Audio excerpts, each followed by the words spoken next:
కానీ ఇంత డబ్బు ఉంది, ఇంత ఎంప్లాయ్మెంట్ ఉంది ఆక్వా రంగం వల్ల. కానీ దారుణం కూడా ఏముందంటే, మనం మీకు అనుబంధమైన సమస్య కాబట్టి చెప్తా ఉన్నాను.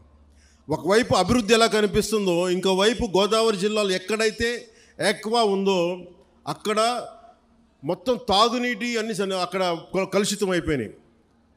వాటర్ బాటిలే తాగాలి, ఒక ప్లాస్టిక్ బాటిల్లో ఒక మినరల్ వాటర్ కొనుక్కొని తాగాలి.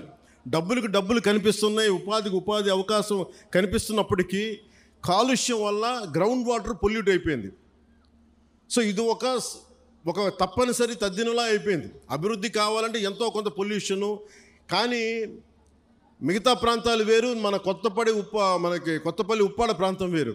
మీ కష్టాల్లో నేను ఒక సాటి మత్స్యకారుడిగా ఉంటే ఇదే నా జీవనోపాధి ఎలా ఉంటుందో అది నేను మనస్ఫూర్తిగా అర్థం చేసుకొని నేను వారికి ఒకటే తెలియజేశాను.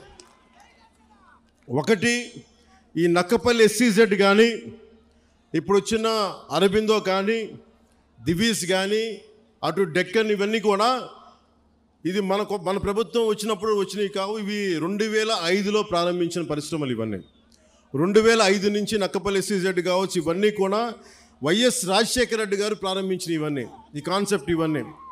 ఇది జనసేన కానీ మిగతా మన పార్టీలు ఎవరు కూడా చేసింది కాదు. ఇది వైఎస్ రాజశేఖర రెడ్డి గారు ప్రతిపాదించింది, ఆయన SEZని తీసుకొచ్చింది. కానీ